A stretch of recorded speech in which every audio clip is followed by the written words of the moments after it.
I'm going to take you into the world of the greatest hunters I've ever met. That's the claw marks right there.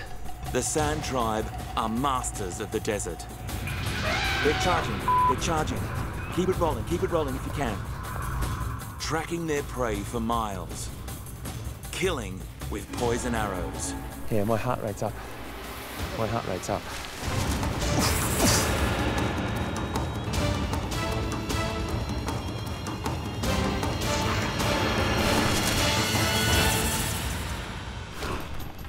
I'm Hayden Turner.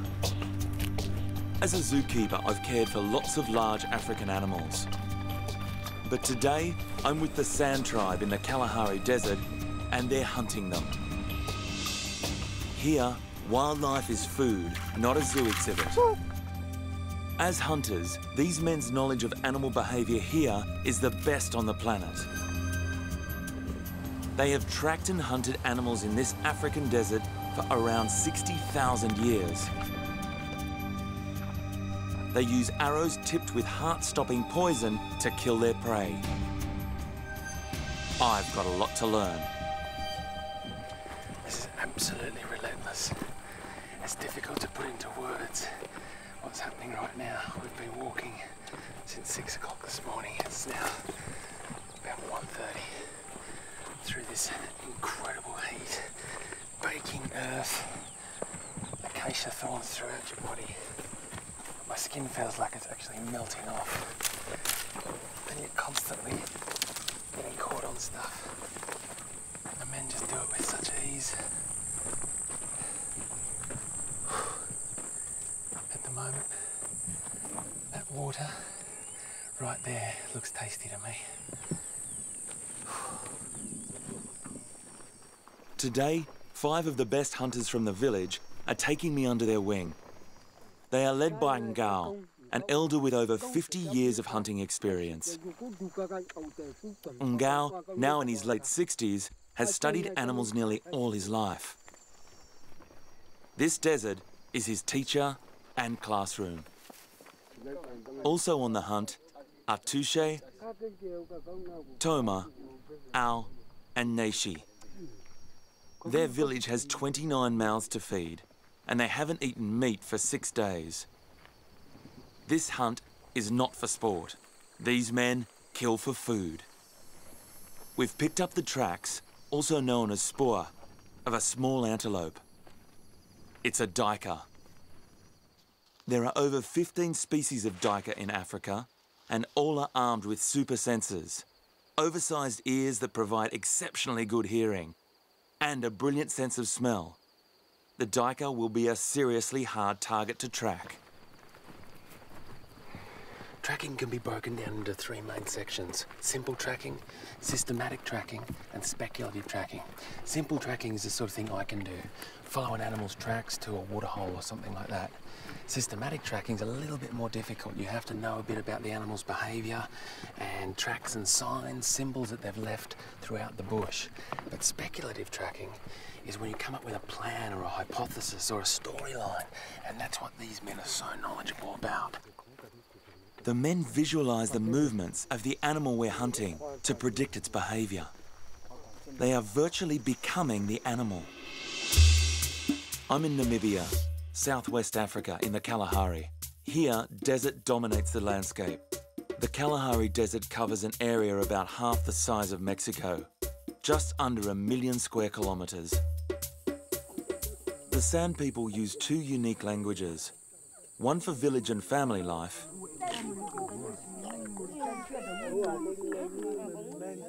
and one language of clicking sounds just for hunting.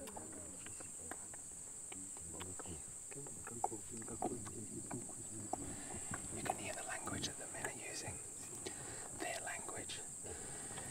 Experts think that the series of clicks that they use was developed so animals didn't identify normal speech pattern. They understand that those clicks fit into nature a little bit more deeply than our normal speech. The temperature now is 42 degrees in the shade. There's not a drop of fresh water above ground. We've found these droppings. They're still moist. They can't be more than 2 hours old in this heat. And there are other signs of duiker as well. The guys are looking at these fresh tracks right here, just discussing what direction they're going. But for now, there's a much bigger worry. 3 bull elephants are feeding close by. Elephants don't have a fantastic sense of sight, but they have great hearing and great sense of smell. So if we were upwind of them, they would get our scent very, very quickly. They probably would run. If they decided to defend themselves or investigate, we'd be in a bit of a position out here with not much vegetation cover and nowhere really to escape. These elephants are wild and dangerous. Aggressive males will not hesitate to take us on if they decide we're on their turf. The elephants are walking towards us here. We're in quite a spot right now. Okay.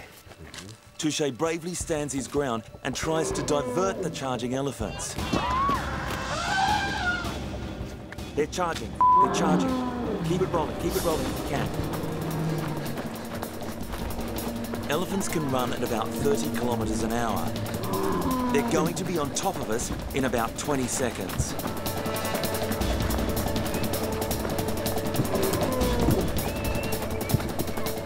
I know we need to regroup, stand our ground, and turn the elephants around by making as much noise as we can.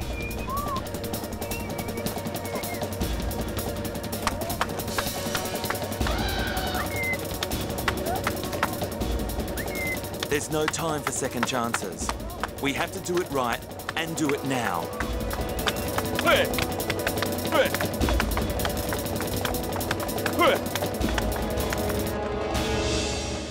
It works. The elephants call off their attack and turn tail. It's always an indication when the men run, I run. About 500 people are killed each year by elephants. But the animals are not to blame. Both elephants and the san are being pushed into smaller and smaller spaces. As both animals and humans search for food and water, confrontations happen more and more. That was a close call. The guys seem pretty unfazed though, and they waste no time in refocusing and getting back to tracking the duiker. They have to if they want to eat meat today. When the tracks get a little bit difficult to find, well, the men have to try and regain the tracks. They'll send 2 men out on the flank there, and they cover a massive area, and they come back together after they've gotten back on the track. With no warning, the mood quickly changes in the men. Their body language is intense. The hunt has taken a twist.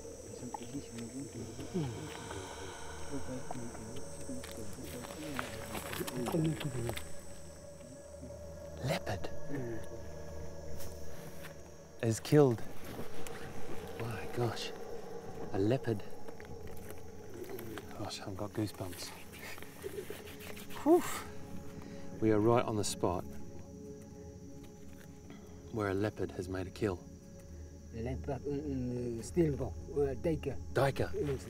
Duiker footprints there. And the leopard has grabbed it here. Come this way.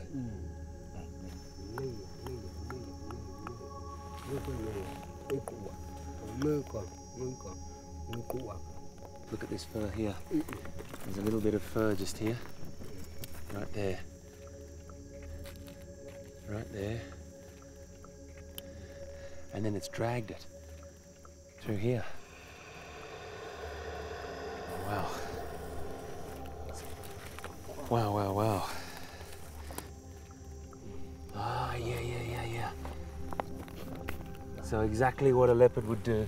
It would walk like this, and it would hold its prey in between its legs, like this, dragging it. The leopard is likely to be feeding on the duiker close by. Look at the drag marks here. Oh, look at that one. There's the back pad, you can see right there. That's the back pad of the leopard paw. And another, all the pads there. And this is the drag mark right through here. Absolutely beautiful. I'm not entirely sure what's happening here, but we're following leopard prints.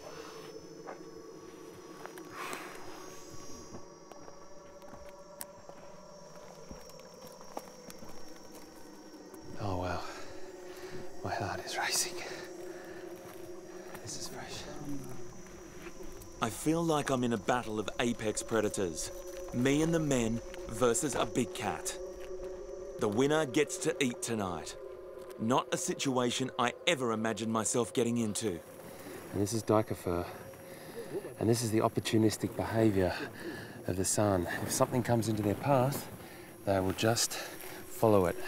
We might get there, the leopard might be there, a kill might be there, who knows?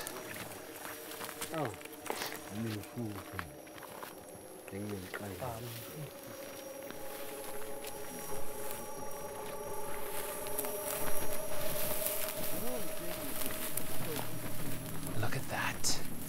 Look at that. That is incredible. Armed with brilliant camouflage, the leopard could be 10 metres away in the long grass, and we'd never see it until it was too late.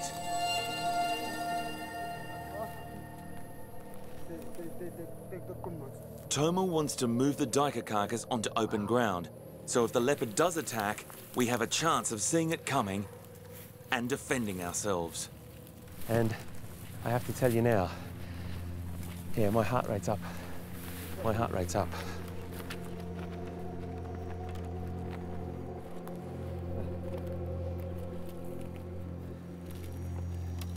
This is where the leopard has already fed.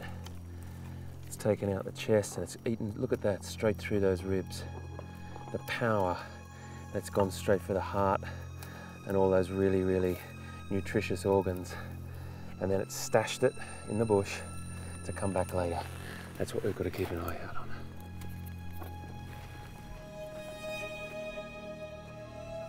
This is not a situation you want to be in, unaware of a leopard approaching.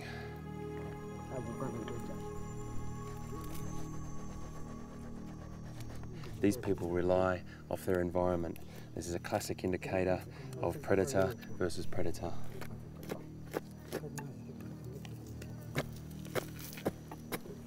This is where the claws went in. Look at that. 1, 2, 3, 4.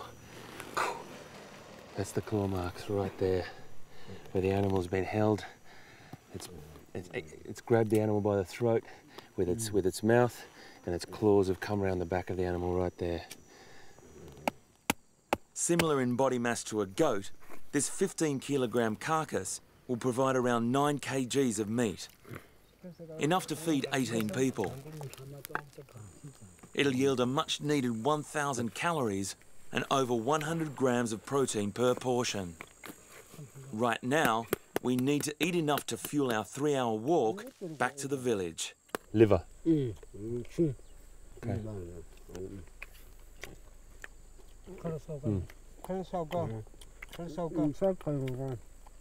Dry. Very strong. The rest of this kill will be a vital, nourishing meal for the women and children. Life in the village is a day-to-day challenge. Illegal poaching and government pressure has eroded traditional ways. By selling handmade jewellery or trading small amounts of livestock, families make just enough money to buy maize and flour. When possible, meals are supplemented by hunting meat, and giant rodents are a firm favourite.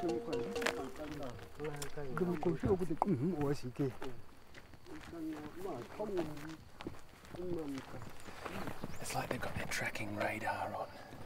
Instead of walking in a line, they spread out and work as a team. And look, it's just beautiful to see that radar becomes from one person to 5 people out like that, scanning the ground constantly and reading exactly what's happened last night. It's really interesting to see as the men are looking for tracks and they think they're on the right spot. They always have a man out on the flank and he is checking to see if they're staying on the right spot and they haven't veered off it. We found fresh spoor. The pace is picking up. Okay, yeah, look at that. Wow, so the porcupine has actually dug at this spot. This is really, really fresh, and you can see that it's dug down here and it's eating this root right here. And this is very fresh, so this is the trail that we're on.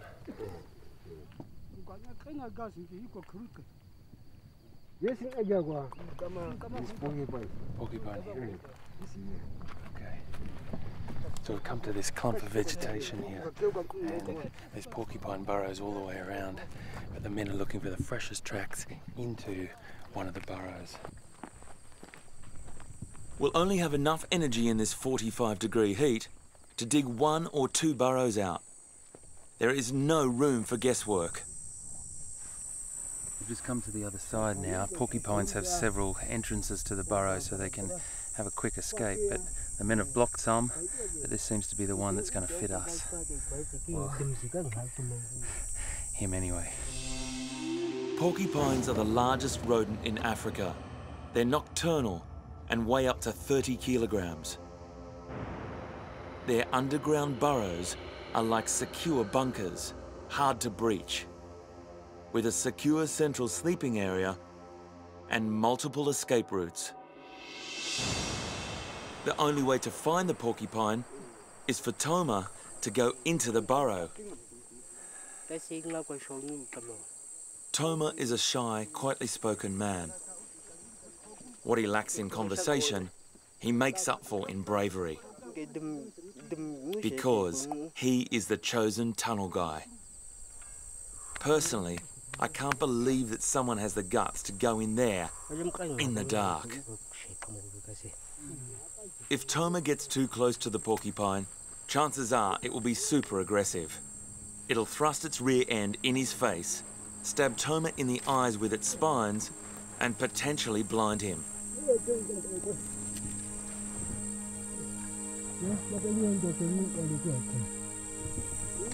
These porcupines are the real deal.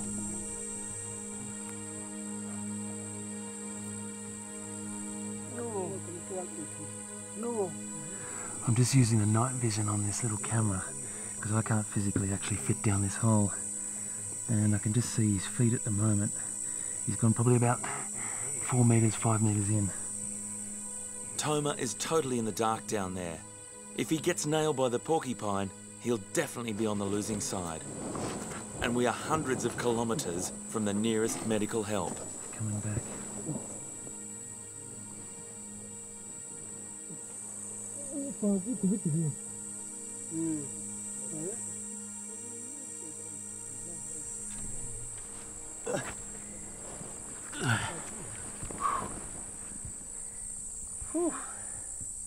Nothing.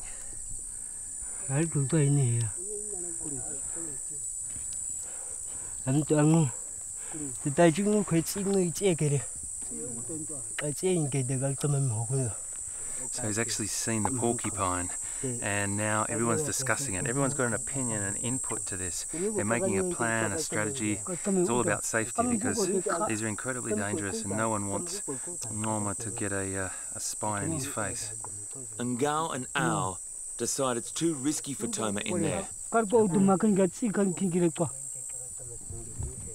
They want to block this burrow and dig in from the other side. All our effort will be put into digging out this burrow. Failure here will mean we won't have the strength to dig anymore. No kill means our only meal will be maize and bread back at the village tonight. That's like working a 12-hour shift and only having 2 slices of bread the whole day. After 2 hours of digging, the burrow is wide enough for us to get eyes on the porcupine. Okay, I'm going in. Okay, pass me that small camera.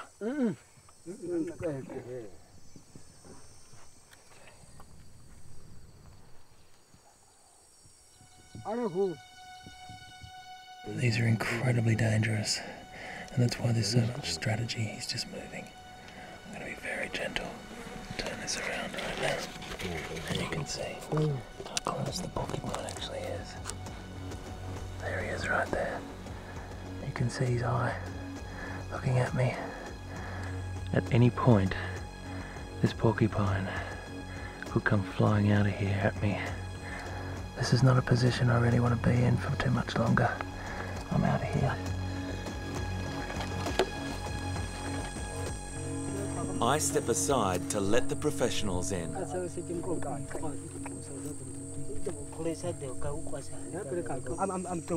Ngao widens the burrow so Toma can get a clear shot with his spear. There's the sound of the hollow quills on the back that they use as a warning signal. Back off, back off.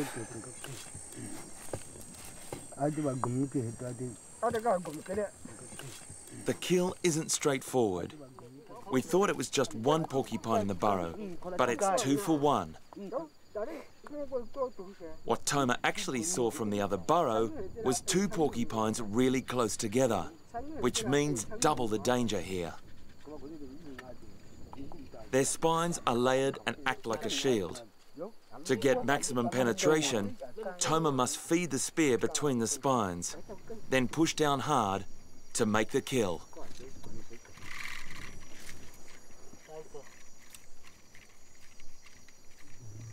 They speared one, now they've speared the other one, and now they're just trying to get them out because the quills are all facing backwards and getting caught on all the roots, so they're just trying to get them out.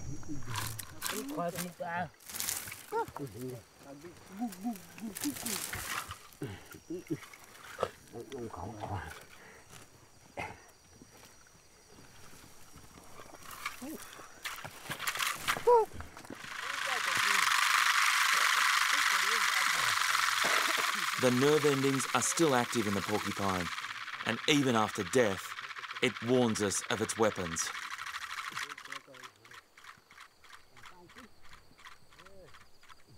Here comes another one.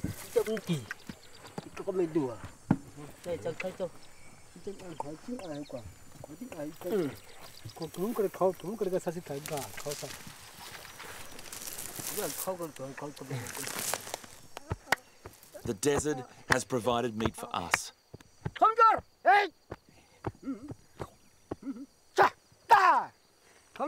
And Ngao and his family will eat tonight. He's worked hard to provide for them.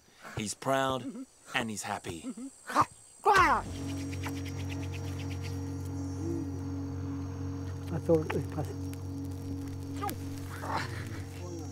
2 fully grown African crested porcupines. With a combined carcass weight of over 50 kilograms. They'll provide enough meat for the whole village. Underneath those spines, there's still a big animal. There's lots of meat there. I mean, that is the size of a giant turkey. It really is going to be able to feed a lot of people.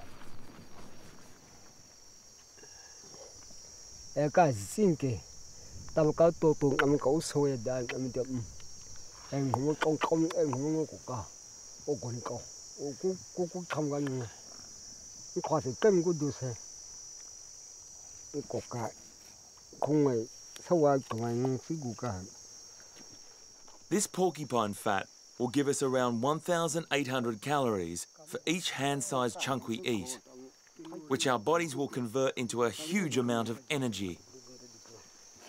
This is ideally suited to long periods of sustained walking and hunting. So this is the really fatty part, the back part of the porcupine.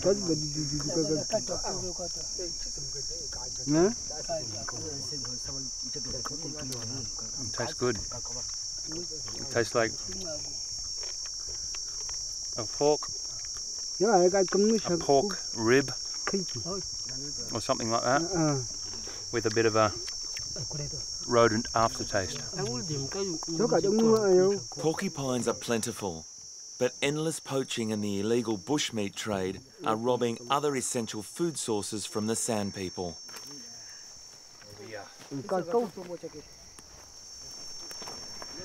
It's a long walk home, but I tell you, this meat is obviously just so special.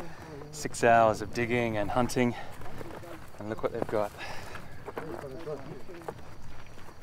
I survive on about 2 litres of water a day, whereas the men get by on about 1/4 of that. The difference is, my body just isn't used to these conditions, and I'm really feeling this. I'm slowing the guys down. And I really don't want to, because the men need to get the meat back to their families. And Gao has noticed my pace slowing, but he has a solution. We've been walking for about 6 hours today, and I would have just walked straight past this bush, but this is the local knowledge that you need to have to survive in a place like this. This tuber is a tiny little plant underneath this fire stick bush, and the men are showing me here that this juicy tuber they can use to get water off and survive. There's no surface water at the moment. This is the dry season, and getting this out and the men being able to get a drink might be the difference between them getting back and not getting back. We've been walking for 6 hours now. That and the heat are really starting to take its toll on me. To stop dehydration damaging my body, I need at least 2 cups of water. Tiny little shoot coming out of the ground. You wouldn't think that that massive thing is under there. Certainly does take knowledge to know that exists under the ground from that little shoot. Look at that. So this is a piece of tuber that could save your life.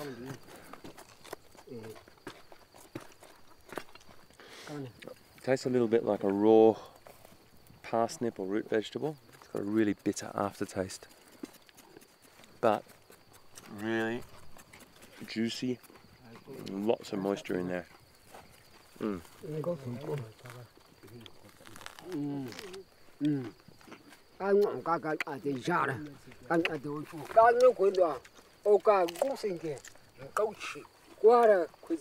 Keep going. It's actually really good. Really good.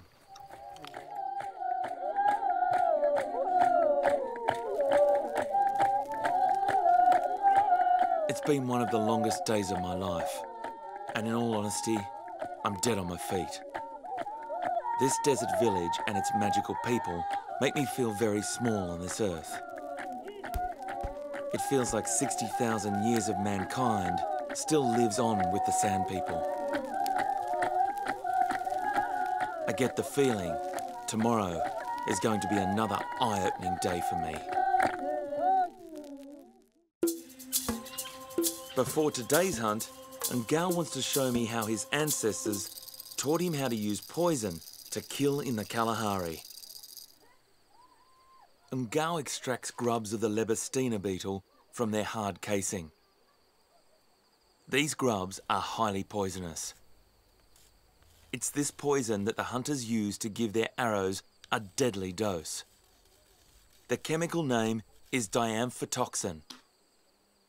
When the arrow enters the animal, the poison starts to break down the walls of the red blood cells. The effect is similar to being bitten by a cobra or rattlesnake. This is such an effective killer that it doesn't even show up in a forensic autopsy. I've persuaded Ngao to give me a lesson in bow hunting. The Sand people have been using these for 60,000 years to kill their food. I get the feeling it isn't as easy as it looks, and there's a pretty intimidating audience.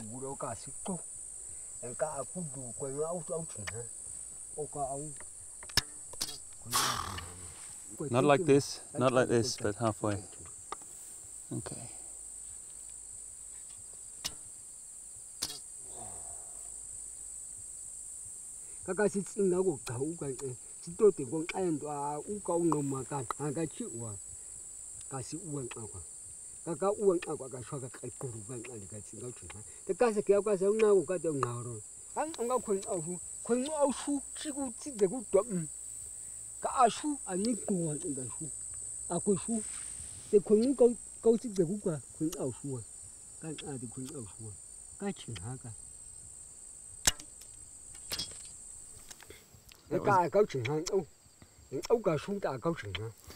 That was my verbal bow and arrow school report.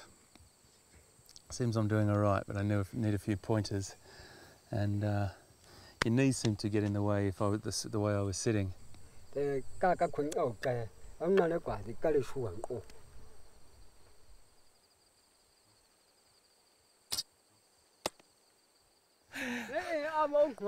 What a teacher! What a teacher! Hey. Gosh, that feels good. That felt very good. From this position where you feel a little sort of stiff and everything, and then getting down low, really does feel like you're drawing back, and your whole body is actually going through that aim of that arrow. It's midday. The temperature is already up to 45 degrees in the shade. Today, I might have to walk more than 15 kilometres. The men's walking pace is more like my jogging pace. After Ngao, Touche is the second most experienced hunter. He's been the wingman to Ngao for many years, honing his skills and learning from the master. 3 hours after leaving the village, Touche picks up the tracks of one of Africa's toughest antelope. This is Gemsbok. This is the antelope with the very, very straight horns. It's so beautifully adapted to these very arid and dry conditions. In medieval England, horns from the Gemsbok were sold as unicorn horns. Today they are still high on the list for big game hunters. They can flee from many predators with speeds of up to 60 kilometres per hour, which is nearly as fast as a racehorse. Ngao tests the wind. We're downwind from the Gemsbok herd. It's blowing towards us. He knows they won't pick up our scent. The hunt is on. Right next to my feet here are the tracks of a Gemsbok. And Kao and I are tracking this together. I'm following him, but there's something very beautiful about walking in the tracks or next to the tracks of the animal. You feel like you've been right there, right in the moment, exactly the same as the animal has been.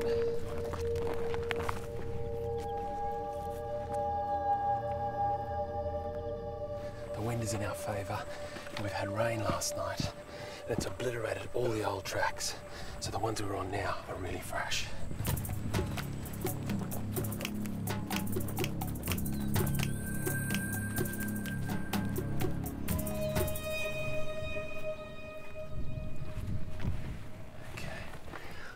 Just told me that this, believe it or not, is the scrapings and digging from the Gemsbok, from an antelope. You'd think it'd be done by something like a burrowing animal, but it's used its hoof to dig out like that. And if you look down here, there's bite marks on this tuber that the animal's taken bites out of. Just there, can you see that? This is one of the fantastic adaptations. These antelopes have the ability to know where to dig to get something like that. Ngao locates the herd of Gemsbok about 500 metres ahead of us. While grazing, they're relaxed and unaware of our presence. On Ngao's instructions, we fall back to make a game plan.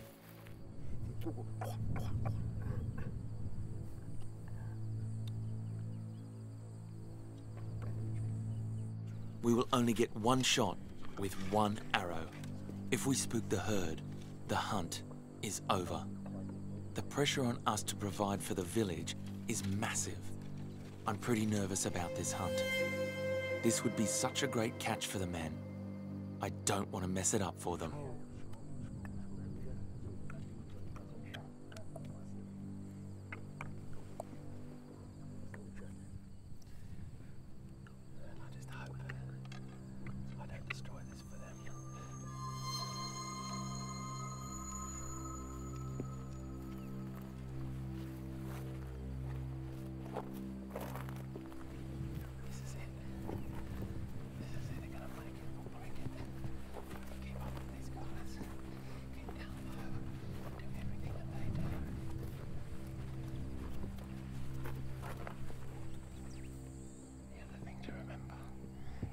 are a fearsome antelope. They will take on a lion, they will protect themselves, they'll protect their young, and they have horns that would go straight through you if we get in the wrong place. Just one of these antelope would feed everyone in the village for a week. And Gao and Touche have so much hunting knowledge at their disposal. I definitely feel like a new recruit here. What I love is the teamwork and the strategy and the sharing and the knowledge. Even though I was older, you know, listening, discussing. Okay. We're on hands and knees now. Okay. This is it. And the rest of the trip. 150 meters. Our plan is to get within 40 meters of the nearest adult member of the herd, so we can make a kill shot with the poison arrow. Every time I put my hands and knees on the sand, it feels like touching a stovetop. The heat is really challenging me now. And Gao and Touche do this in bare feet and still manage to move silently and effortlessly.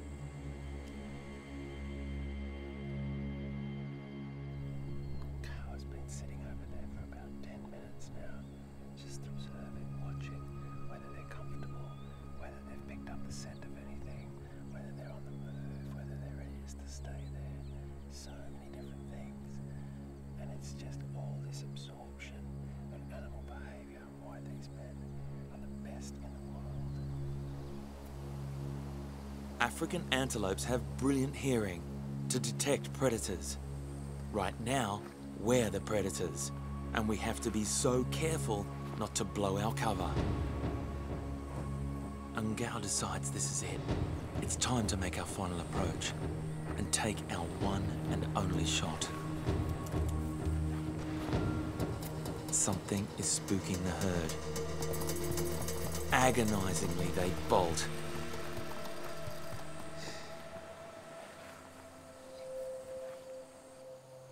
It is over for us. It could have been another predator that spooked the herd. But if it was, they'll be going hungry just like us.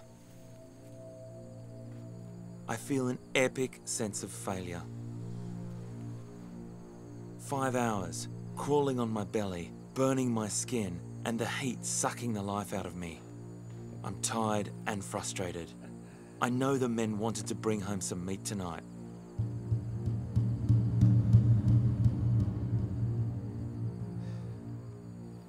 I really feel for the guys, who all have families to provide for. It just showed me how hard, how phenomenally hard these people work for beautiful food. It's every day for them. For me, I don't know if I could do it. And Gao and Touche aren't giving up so easily. They want to use the last hour of daylight to hunt. We'll only have until sundown. Being out here after dark is asking for trouble from predators such as hyenas, lions and leopards. We have to roll the dice. This will be our last chance to make a kill. Our challenge in this hunt is that the animal we're after has an armor-plated head, runs fast, and can fly. And Gao and Touche will have to hit a moving target, and the closest we'll get is 30 meters. This flighty flock of birds are Guinea fowl. There are several species in this part of Africa. They can be found in flocks of up to 200.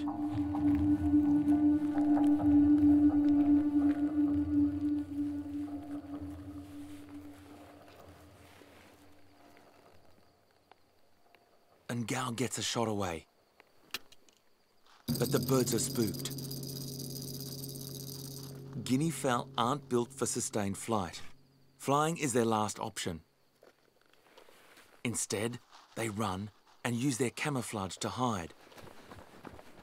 I go jogging and get to the gym every week, but the fitness and stamina of these men is another level. And Ngao is nearly 70. Chasing guinea fowl. You gotta stay down low like this. So you're doing this little leg squat for about 100 metres. And then the men unload about 3 or 4 arrows each and then sprint. I'm not sure if they've got a bird or if they're just trying to get their arrows. They grab their arrows really quickly and then they go again. It's incredible fitness of these men. One of these plump birds provides more meat than a supermarket chicken. That's if we can kill one.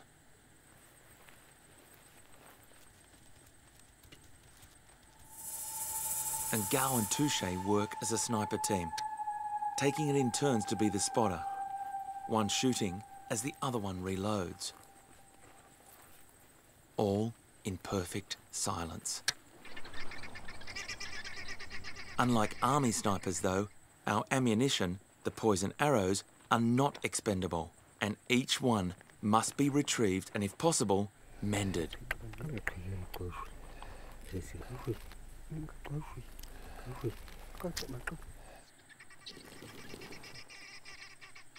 Got so close to a flock of guinea fowl, but they've got hundreds of eyes watching, hundreds of birds. Really hard. You've got to stalk very, very low, and I tried to hang back a little bit to give the guys more of a chance, because my boots going through these rocks make so much noise. And Gao and Touche get their eyes on the birds again. I'm going to hang back and try to keep the noise down. They're within 30 metres. I've got to see this. And Gao is the most experienced, takes the first shot. The arrow misses by millimetres. Touche shoots, misses, and Gao shoots. A hit.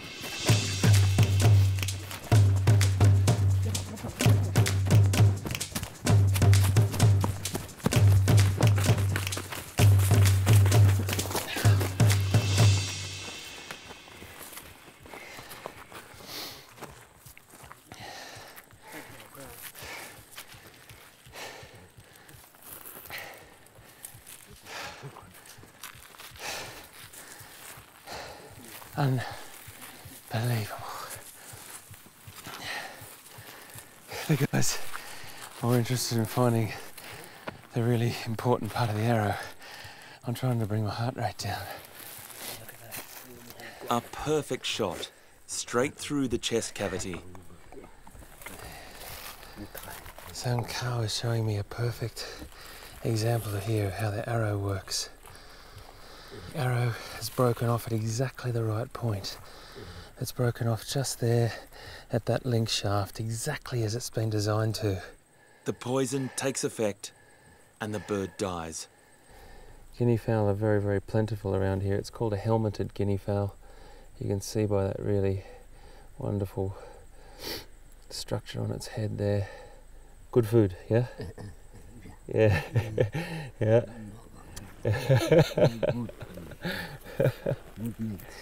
Good meat. Accuracy, beautiful design, and huge amount of skill. And I've seen it firsthand. It's a great privilege. Great privilege. My time with the San has been an incredible learning curve. It's been a dream come true for me. I've learned about tracking and behaviour from the best in the world. I just hope this knowledge is passed on to future generations and not lost forever.